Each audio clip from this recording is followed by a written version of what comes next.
ఢిల్లీ నూతన సీఎంగా రేఖా గుప్తాను ఎన్నుకున్నట్టు తెలుస్తోంది. షాలిమర్ బాగ్ నుంచి రేఖా గుప్తా గెలిచారు. కాసేపట్లో అధికారికంగా బీజేపీ ప్రకటించే అవకాశం ఉంది. రేపు సీఎంతో పాటు 6 మంత్రులు ప్రమాణ స్వీకారం చేయనున్నారు.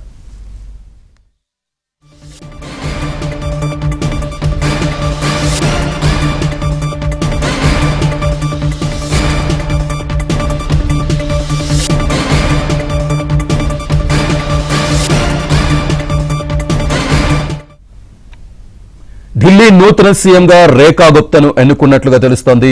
షాలిమర్ బాగ్ నుంచి రేఖా గుప్తా గెలిచారు. కాసేపట్లో అధికారికంగా బీజేపీ ప్రకటించే అవకాశం ఉంది. రేపు సీఎంతో పాటు 6 మంత్రులు ప్రమాణ స్వీకారం చేయనున్నారు. ఇది అంశానికి సంబంధించి పూర్తి సమాచారాన్ని మా కరెస్పాండెంట్ సతీష్ అందిస్తారు. సతీష్.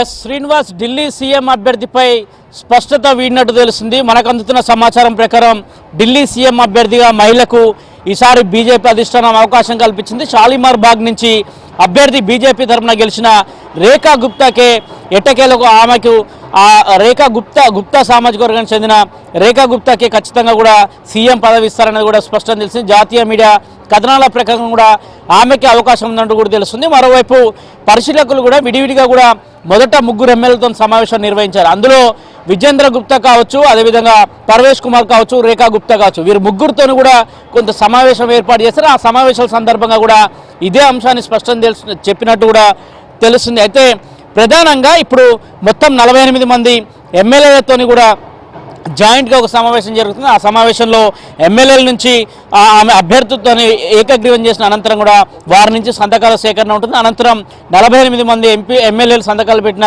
పేపర్లను తీసుకెళ్లి గవర్నర్ కలిసి ప్రభుత్వ ఏర్పాటుకు తమను ఆహ్వానించాల్సిందిగా కూడా వారు వివరంగా వారికి ఇచ్చే అవకాశాలు కూడా చాలా స్పష్టంగా కనిపిస్తున్నాయి. అయితే ఢిల్లీ యూనివర్సిటీలో గతంలో ఆమె ప్రెసిడెంట్గా కూడా ఢిల్లీ యూనివర్సిటీలో పనిచేసింది. రామ్ కాలేజ్ నుంచి కూడా ఆమె ఢిల్లీ యూనివర్సిటీలో చదివింది. అనంతరం బీజేపీ రాష్ట్ర జనరల్ సెక్రటరీ హోదాలో కూడా ఆమె పనిచేసినట్టు కూడా స్పష్టంగా తెలుస్తుంది. మొదటి నుంచి కూడా భారతీయ జనతా పార్టీలను కొనసాగుతూ వచ్చింది. ఇటీవల ఢిల్లీ ఎన్డీఎంసీ ఎలక్షన్స్ కావచ్చు, ఎంసీడీ ఎలక్షన్స్ కావచ్చు, ఆమెకంటూ ప్రత్యేక ప్రస్థానం అని చెప్పొచ్చు. అనేక సందర్భాలలో భారతీయ జనతా పార్టీ జెండాను తీసుకువెళ్తూనే ప్రజల్ని కొంత చైతన్యపరిచే విధంగా కావచ్చు, ఆమ్ ఆద్మీ పార్టీకి వ్యతిరేకంగా పోరాటం చేయడం కావచ్చు, అనేక అంశాలలో కూడా ఆమె పాత్ర స్పష్టంగా కనిపిస్తుంది.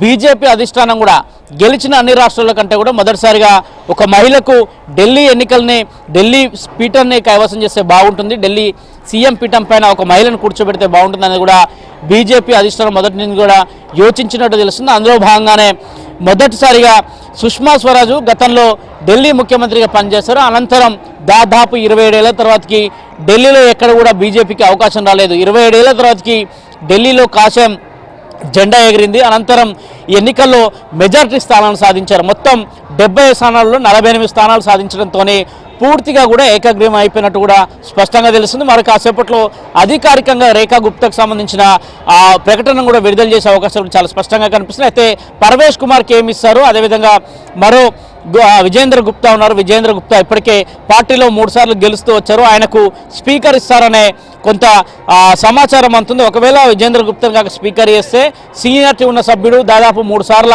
ఎమ్మెల్యేగా గెలిచిన అనుభవం ఉంది, సభను ఏ విధంగా నడపచ్చు, ఒకవేళ ఇతరులు ఇబ్బందులకు గురి చేసిన సభను కంట్రోల్ చేయడం కావచ్చు, అనేక అంశాల్లో కొంత దాదాపు 3 ఏళ్ల నుంచి మూడు సార్లు కూడా ఆయన ఎమ్మెల్యే అయిన చోట ఆయనకు అసెంబ్లీని నడిపే అనుభవం ఉంటుందనే అంశాన్ని కూడా కొంత స్పష్టంగా చర్చిస్తున్నారు. ఒకవేళ విజేంద్ర గుప్తాకు మాత్రం ఖచ్చితంగా స్పీకర్ స్థానం ఇస్తే పర్వేష్ వర్మకి ఏమి ఇస్తారనేది కూడా కొంచెం ఆసక్తిగా నెలకొంది. ఎందుకంటే పర్వేష్ వర్మ తండ్రి గతంలో ఢిల్లీ సీఎంగా పనిచేశారు.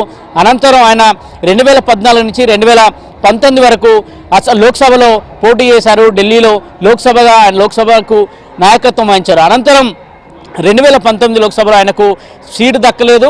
ప్రస్తుతానికి ఆయనకు కేజ్రీవాల్ పైన పోటీ చేసినప్పుడు కేజ్రీవాల్ని ఓడించారు. అయితే కొంత ఇక్కడ ఢిల్లీలో ఉన్న కల్చర్, ఢిల్లీలో ఉన్న సామాజిక వర్గాలు కావచ్చు, ఢిల్లీ చుట్టుపక్కల ఉన్న హర్యానా కావచ్చు, అదేవిధంగా రాజస్థాన్ కావచ్చు, ఇతర రాష్ట్రాల ఇంపాక్ట్ పెద్ద ఎత్తున ఆ రాష్ట్రాలకు సంబంధించిన వారంతా కూడా పెద్ద సంఖ్యలో ఢిల్లీలో ఉంటారు. కాబట్టి ఖచ్చితంగా రేఖా గుప్తా అయితే బాగుంటుంది అనేది కూడా అధిష్టానం యోచించినట్టు తెలుస్తుంది. మరి కాసేపట్లో దీనిపైన అధికారికంగా కూడా ఒక లేఖ కూడా విడుదల చేసే అవకాశం ఉంది. ఎందుకంటే మీడియా ప్రతినిధులు పెద్ద ఎత్తున కూడా బీజేపీ కార్యాలయం ముందు వెయిట్ చేస్తున్నారు. పరిశీలకులు వచ్చిన రవిశంకర్ ప్రసాద్ కావచ్చు, అదేవిధంగా ఓం ప్రకాష్ ధన్కర్ కావచ్చు, ఈ ఇద్దరు కూడా ఒక మీడియా సమావేశాన్ని ఏర్పాటు చేసి దాంతో మరింత ప్రకటించే అవకాశం కూడా చాలా స్పష్టంగా కనిపిస్తుంది. ఇప్పటికే రేఖా గుప్తా నివాసం ముందు పెద్ద ఎత్తున కూడా వారి కుటుంబ సభ్యులు కొంత ఆనంద కోలాహలం ఉందని చెప్పొచ్చు. అక్కడ పెద్ద ఎత్తున కూడా కొంత మీడియా ప్రతినిధులు అక్కడ చేరుకోవడం, కొంత వారి నివాసం కావచ్చు, ఆ పరిసర ప్రాంతాలు కావచ్చు, ఖచ్చితంగా కూడా రేఖా గుప్తాకు మొదటే కొంత సమాచారం ఇచ్చినట్టు తెలుస్తుంది. కానీ భారతీయ జనతా పార్టీ గెలిచిన ఎమ్మెల్యేల యొక్క అభిప్రాయాన్ని సేకరించడం, అభిప్రాయాలని అధిష్టానానికి చెప్పడంతో ఒక సమావేశం ఉంటుంది. దానికి అనుగుణంగానే సమావేశం జరిగినట్టు తెలుస్తుంది. అధికారికంగా మరి కాసేపట్లో మాత్రం రేఖా గుప్తాకు సంబంధించి ఒక ఆమెకు సంబంధించిన ప్రకటన కూడా వచ్చే అవకాశాలు కూడా చాలా స్పష్టంగా కనిపిస్తున్నాయి. శ్రీనివాస్, సతీష్, అంటే కొత్త సీఎం ఎవరనేది కన్ఫర్మ్ చేసేశారు. అలాగే కేబినెట్ మంత్రులకు సంబంధించి కూడా ఏమైనా లిస్ట్ అవుట్ అవుతుందా దీంతో పాటు? ఎస్ శ్రీనివాస్, అధికారికంగా కాసేపటి క్రితమే ప్రకటించడం జరిగింది. భారతీయ జనతా పార్టీకి సంబంధించిన అఫీషియల్ ట్విట్టర్ హ్యాండిల్లో కూడా రేఖా గుప్తా సీఎంగా కూడా ప్రకటించడం జరిగింది. చీఫ్ మినిస్టర్ కూడా ఆమెను ప్రకటించడం జరిగింది.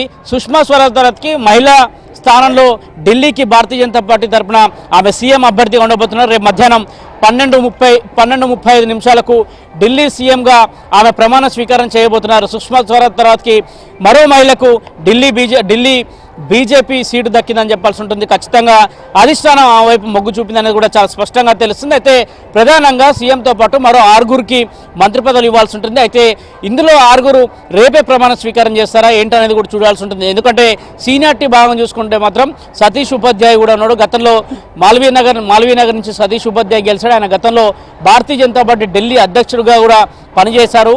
విజేందర్ గుప్తా దాదాపు 3 సార్లు ఎమ్మెల్యేగా గెలిచారు. పర్వేష్ వర్మ గతంలో ఎంపీగా పనిచేశారు. ప్రస్తుతం ఎమ్మెల్యేగా అరవింద్ కేజ్రీవాల్ని గెలిచాడు. ఖచ్చితంగా వీరు ముగ్గురికి ఒకరికి స్పీకర్ పదవి దక్కిన మరో ఇద్దరికి మంత్రి పదవులు దక్కే అవకాశం ఉంది. మిగతా వారిని ఎవరిని చూజ్ చేసుకున్నా చూడాల్సి ఉంటుంది. ఎందుకంటే 6గురికి క్యాబినెట్లో బెర్త్లో చోటు దక్కుతుందని చెప్పాల్సిన స్పీకర్ మినహా ఈ 6గురిలో మాత్రం ఖచ్చితంగా ఈ 3 నేతలు ఉంటారు.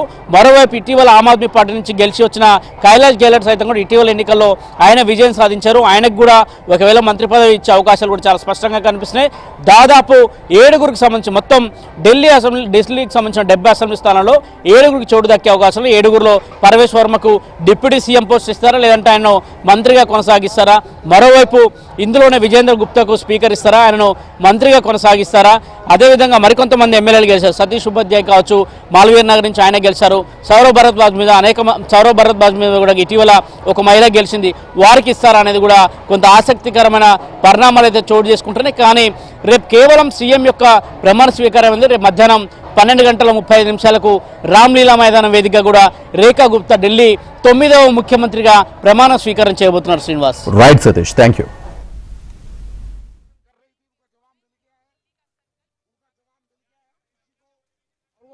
तय नहीं कर पा रहे, 22 लोग उनके बने वो तय नहीं कर पा रहे। सर, अब मतलब पूरा जोरों शोरों से काम शुरू हो जाएगा दिल्ली की जो पूरा दिल्ली का काम शुरू प्रारंभ हो जाएगा। प्रधानमंत्री जी नरेंद्र मोदी ने दिल्ली की जनता से मांगा था कि दिल्ली की सरकार मुझे दे दीजिए, और उसके बाद रेखा गुप्ता जी आज दिल्ली की मुख्यमंत्री, प्रधानमंत्री जी ने, नड्डा जी ने, राष्ट्रीय नेतृत्व ने, हमारे प्रदेश हमारे पांडा साहब ने तय कर दिया है। रविशंकर प्रसाद जी और ओम प्रकाश